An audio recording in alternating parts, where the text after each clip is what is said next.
Hi everybody, very warm welcome to my channel. I really hope कि सब लोग एकदम ठीक हैं। ये वीडियो बहुत ज़रूरी होने वाला है क्योंकि इस वीडियो के अंदर हम लोग डिस्कस करने वाले हैं दिल्ली यूनिवर्सिटी का न्यू एडमिशन प्रोसेस, जिसको बहुत लोग CSAS के नाम से जानते हैं। सो ये जो पर्टिकुलर वीडियो होने वाला है, this video is not going to be more than 8 to 9 minutes. इसमें मैं आपको पूरा एक्सप्लेन कर दूंगी what exactly this process is and आप लोगों को जो है सही तरीके से सारी इन्फॉर्मेशन मिल जाएगी, तो वीडियो को एंड तक जरूर देखिएगा। सबसे पहले तो मैं बता दूं कि इस सिस्टम का नाम है CSAS system, common seat allocation system, और इसका एक बहुत जल्दी एक पोर्टल भी लॉन्च करने वाली है Delhi university with the name of CSAS 2022। सारी इन्फॉर्मेशन आपको यहाँ पे या यहाँ पे कहीं पे मिल जाएगी। ओके, सो ये जो एडमिशन है, आप CUET का आप लोगों ने एग्जाम दे दिया, सब कुछ हो गया, आप लोगों का रिजल्ट आ गया। उसके बाद आपको क्या करना है? आपको ऐसा नहीं है कि आपका रिजल्ट आ गया तो आपको पता चल गया कि यार मेरा दिल्ली यूनिवर्सिटी में एडमिशन हुआ है या नहीं हुआ है। You need to go through entire process for getting admission to Delhi University, जो आज की वीडियो में पता चलेगा। तो सब बच्चों को पता है कि दिल्ली यूनिवर्सिटी के अंदर जो है टोटल 75 कॉलेजेस आते हैं, 75-80 कॉलेजेस आते हैं, और अब लगभग 65,000 to 70,000 सीट्स अवेलेबल हैं। तो उसके अंदर एडमिशन के लिए व्हाट आर द प्रोसेस? देखो, 3 फेजेस में दिल्ली यूनिवर्सिटी एडमिशन प्रोसेस आपका करवाएगा। सबसे पहला फेज आपका आता है फेज 1। ध्यान से सुनिएगा, यहाँ पे लिख भी दूंगी मैं फेज 1 में क्या क्या स्टेप्स आपको फॉलो करने हैं। सबसे पहला स्टेप है 15 अगस्त, मोस्ट प्रॉब्ली 15th अगस्त, दिल्ली यूनिवर्सिटी CSAS का एक पोर्टल लॉन्च करेगा, जिसके अंदर आपको जाके उस पोर्टल के अंदर आपको रजिस्टर करना पड़ेगा, आपको एप्लीकेशन फाइल करनी पड़ेगी। Step 1 register, step 2 application file करनी पड़ेगी, एंड स्टेप 3 आपको पेमेंट करनी पड़ेगी। 1 टाइम नॉन रिफंडेबल पेमेंट आप करेंगे वहां पे, जिससे आपको एडमिशन काउंसलिंग का आप पार्ट बनेंगे, CSAS काउंसलिंग का पार्ट बनेंगे after making that 1 time non refundable payment. I hope the first phase is clear with everyone. 3 steps में डिवाइडेड है। क्या है? Register, fill application and 1 time non refundable payment. जो CUET की payment दे दी वो दे दी, दिल्ली यूनिवर्सिटी की अलग से पेमेंट होगी फॉर CSAS काउंसलिंग। फेज 2 में क्या होगा जरा देख लेते हैं। फेज 2 में बेसिकली आपको कोर्सेज सिलेक्ट करने पड़ेंगे एंड कॉलेजेस सिलेक्ट करने पड़ेंगे अपनी प्रेफरेंस के अकॉर्डिंगली। जिन्होंने IP यूनिवर्सिटी का एडमिशन फॉर्म भरा है, आप लोगों को पता होगा सेम प्रोसेस है। IP और दिल्ली यूनिवर्सिटी ने भी अब सेम कर दिया है। प्रेफरेंसेस फिल करनी पड़ेंगी। जैसे फॉर एग्जाम्पल अगर मैं कहती हूँ कि मेरी फर्स्ट प्रेफरेंस हिंदू कॉलेज है, सेकेंड प्रेफरेंस मेरी रामजस है, थर्ड मेरी मिरांडा हाउस है, तो ये प्रेफरेंसेज आपको फिल करनी पड़ेंगी अपने कोर्सेज की, अपने कॉलेजेस की। वेरी इंपॉर्टेंट, प्लीज याद रखिएगा इसको। और कोर्सेज और कॉलेजेस की प्रेफरेंसेस फिल करते टाइम बिल्कुल इस चीज का ध्यान रखिएगा कि आप मैक्सिमम जितने कॉलेजेस सिलेक्ट कर सकते हैं, that's superb for you, but make sure that you are selecting the colleges in correct order. Very important. Correct order से मेरा क्या मतलब है? जब मैं करेक्ट ऑर्डर के बारे में बात करती हूं तो इसका मतलब यह है कि आपका जिस कॉलेज में आप अटमोस्ट जाना चाहते हो वो आपका फर्स्ट प्रेफरेंस होना चाहिए, फिर उसके बाद आपकी second preference, third preference, fourth preference. Order wise preference आपकी सही होनी चाहिए। आप मल्टीपल कॉलेजेस सिलेक्ट कीजिए, बट आपका जो प्रेफरेंस है कि आप कौन से कॉलेज में जाना चाहते हो, that should be first, second, third, fourth, fifth. Order wise आपका सही होना चाहिए। ऐसा नहीं कि आपने पहले सत्यवती कॉलेज डाल दिया, फिर उसके बाद आपने अपना हिंदू सेकंड नंबर पे डाला, फिर उसके बाद आपने राजधानी कॉलेज डाल दिया। So it should be like in proper order. एक बात और याद रखना कि जो ये सेकंड फेज है ये तब स्टार्ट होगा जब आपका CUET का रिजल्ट आ चुका होगा। ठीक है, तो फर्स्ट फेज आपका कब स्टार्ट हो जाएगा? 15th अगस्त से आपका फर्स्ट फेज स्टार्ट हो जाएगा। सेकंड फेज जब आपको अपने कॉलेजेस और अपने कोर्सेज सिलेक्ट करने पड़ेंगे प्रेफरेंसेस के अकॉर्डिंगली, वो आपका CUET के रिजल्ट आने के बाद होगा। सारी इंफॉर्मेशन आपको ऊपर नीचे कहीं पे मिल जाएगी।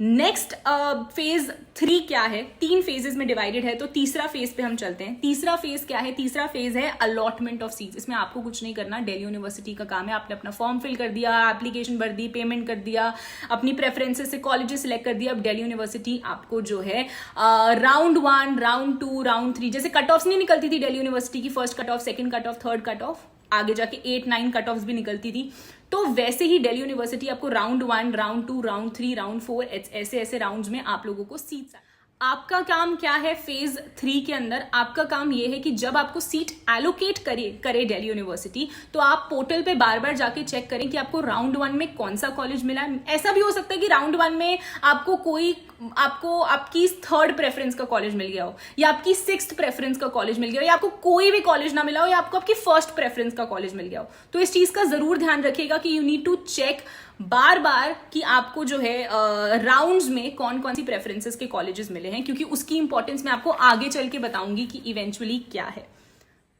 सो जब आपको कॉलेज मिल गया, जब आपको कॉलेज अलॉट कर दिया गया, जैसे मान लो कि आपका जो प्रेफरेंस है वो था कि मुझे रामजस कॉलेज चाहिए था या मुझे SRCC चाहिए था, लेकिन मुझे मिल गया खालसा कॉलेज फॉर एग्जाम्पल।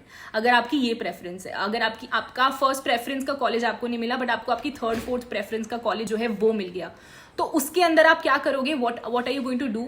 आपको दिल्ली यूनिवर्सिटी एक ऑप्शन देगी सिलेक्ट करने का। तो आपको उस टाइम फ्रेम के अंदर, उस टाइम ड्यूरेशन जो आपको दिल्ली यूनिवर्सिटी देगी, उसके अंदर आपको सिलेक्ट करना पड़ेगा। यू नीड टू सिलेक्ट, आपको सिलेक्ट करना पड़ेगा कि आपको जो कॉलेज अलॉट किया गया आप उसको एक्सेप्ट करते हो कि नहीं करते हो। Okay, so the Delhi University is going to give you the time, within that time frame you need to select that particular college कि भैया मैं 2nd राउंड के लिए वेट करूंगा, लेकिन मैंने तब तक के लिए अपना ये वाला कॉलेज जो है वो सिलेक्ट करके रख लिया है। अब जब आपने अपना कॉलेज सिलेक्ट कर लिया, उसके बाद का क्या प्रोसेस है? जैसे मान लो कि आपको चाहिए था हिंदू कॉलेज, लेकिन आपको मिल गया खालसा कॉलेज। तो आपको जब खालसा कॉलेज मिला, आपने उसको सिलेक्ट करके रख लिया कि यार मैं वेट करता हूं 2nd राउंड की, तब तक के लिए मैं ये वाला कॉलेज जो है मैं सिलेक्ट करके रख लेता हूं। तो उसके बाद क्या होगा कि अब जब आपने वो पर्टिकुलर कॉलेज सिलेक्ट कर दिया जो दिल्ली यूनिवर्सिटी ने आपको राउंड 1 में दिया है, उसको अगर आपने सिलेक्ट कर दिया, तो दिल्ली यूनिवर्सिटी क्या करेगी? आपके डॉक्यूमेंट्स को वेरीफाई करेगी, आपकी एलिजिबिलिटी वेरीफाई करेगी, देखेगी कि आप भैया लायक हो, आपके क्या डॉक्यूमेंट्स फ्रॉड तो नहीं है। और अगर कोई डॉक्यूमेंट्स की कमी पेशी रहेगी तो दिल्ली यूनिवर्सिटी आपको मेल करेगी, आपके साथ कॉन्वर्सेशन, सिंपल मेल होता है, मेल पे आपको जो है बताया जाएगा कि ये डॉक्यूमेंट कम है, आपको इसको फिल करना है या आपको इसको भरना है। तो वो सारा प्रोसेस जो है आपको Delhi University is going to tell. अब जब आप लोगों ने अपना कॉलेज जो है, जो राउंड 1 में आपको अलॉट किया गया था, जब आपने वो सिलेक्ट कर लिया, कॉलेज आपकी एप्लीकेशन को जांचेगा, परखेगा, सब कुछ करेगा, और कॉलेज जो है वो आपकी एप्लीकेशन को रिजेक्ट भी कर सकता है। किन बेसिस पे कॉलेज जो है वो आपकी एप्लीकेशन को रिजेक्ट कर सकता है? फॉर एग्जांपल, अगर आपने एडमिशन फीस ना दी हो, या फॉर एग्जांपल, ये सब आपको मिल जाएगा यहाँ स्क्रीन पे, या फॉर एग्जांपल आपने, अगर दिल्ली यूनिवर्सिटी ने कोई या कॉलेज ने वो कोई क्वेरी रेज करी हो और आपने उसका रिप्लाई ना किया हो, या फॉर दैट मैटर आप लोगों ने जो है एक्सेप्ट ही ना करा हो वो पर्टिकुलर कॉलेज, तो भी कॉलेज डिनाई कर देगा। उसके बाद इन केस अगर आपके जो डॉक्यूमेंट्स हैं वो फर्जी निकले, फ्रॉड निकले, तो उसके चक्कर में आपका जो एडमिशन है वो कैंसिल हो जाएगा। उसके बाद या आप अगर एलिजिबिलिटी क्राइटेरिया मीट नहीं कर रहे हो, तो भी आपका जो एडमिशन है वो कॉलेज रिजेक्ट कर सकता है। अब इस बात को समझना बहुत जरूरी है कि जब दिल्ली यूनिवर्सिटी, जब फॉर एग्जाम्पल अगर आपको एक कॉलेज दिया गया, आपको आपका जो 4th 5th प्रेफरेंस का कॉलेज है वो मिला, बट आपको आपकी 1st प्रेफरेंस का कॉलेज चाहिए, राउंड 1 की बात कर रही हूं मैं। तो अगर आपको आपका 4th 5th प्रेफरेंस का कॉलेज मिला, लेकिन आपको आपका 1st प्रेफरेंस का कॉलेज चाहिए, लेकिन फिर भी आप अपनी सीट यहाँ पे पक्की करना चाहते हो राउंड 1 में कि यार मेरा 4th 5th प्रेफरेंस तो रहे एटलीस्ट, ठीक है, तो आप क्या कर सकते हो? आपके पास ऑप्शन है फ्रीज या अपग्रेड का। अपग्रेड से क्या होगा? अगर आपको आपकी 3rd 4th प्रेफरेंस मिली और आपको आपकी 2nd प्रेफरेंस या 1st प्रेफरेंस चाहिए, तो आप अपग्रेड भी कर सकते हो राउंड 2, राउंड 3, राउंड 4 में। बट मान लो कि आपको आपकी 1st प्रेफरेंस ही मिल गई है, तो फिर आपका एडमिशन जो है वो वहीं पे फ्रीज हो जाएगा। You will be not eligible to upgrade, क्योंकि 1st प्रेफरेंस के बाद क्या ही अपग्रेड करोगे ना। So that is the entire process जो मैंने आप लोगों को समझाया है। So if you people have any query related to anything, आपको किसी चीज को भी लेके कोई भी क्वेरी है, तो मुझे प्लीज कमेंट डाउन कीजिएगा और मुझे बताइएगा। आई रियली होप कि आपको समझ में आया है कि किस तरीके से आपका एडमिशन प्रोसेस होगा। मैंने ये वीडियो बहुत छोटा रखा है ताकि आप लोगों को आपका ज्यादा टाइम भी ना लगे और आपको फटाफट से चीजें जो है वो समझ में भी आ जाए। सो जस्ट एक चीज आपको करनी है, और वो चीज है कि आपको हमेशा विजिलेंट रहना है, आपको हमेशा एक्टिव रहना है। आपको you have to be out there. आपको पता होना चाहिए कि कौन कौन सी नई नई अपडेट्स आई हैं दिल्ली यूनिवर्सिटी की। वो अगर आप लोग करेंगे देन यू नॉट गोइंग। बहुत सिंपल प्रोसेस है, बस फर्क ये है कि ये प्रोसेस दिल्ली यूनिवर्सिटी में कभी हुआ नहीं है, फर्स्ट टाइम हो रहा है। बाकी सारे प्राइवेट कॉलेजेस या सेमी प्राइवेट कॉलेजेस में ये सारा एडमिशन जो है काउंसलिंग का वो ऑलरेडी एग्जिस्ट करता है। बट दिल्ली यूनिवर्सिटी में this is for the first time, so there is a hype कि कैसे होगा, क्या होगा, कैसे नहीं होगा. सो जस्ट रिलैक्स, अच्छा जाएगा, टेंशन बिल्कुल मत लो, just stay updated. So thank you very much everyone. I really hope कि आप लोगों को चीज़ें समझ में आई हैं, आप लोगों को जो है you have got to know कि क्या एग्जैक्टली चीज़ें हैं. अगर आपको कोई भी डाउट है तो मैंने पहले भी बताया है, कमेंट सेक्शन में बताओ, मैं उसी टाइम रिप्लाई कर दूंगी. And wish you guys all the good luck. CUET के बहुत सारे बच्चों के पेपर हैं, so good luck good luck good luck. बहुत अच्छा पेपर जाएगा, टेंशन बिल्कुल मत लो. And do subscribe, like and share. Thank you.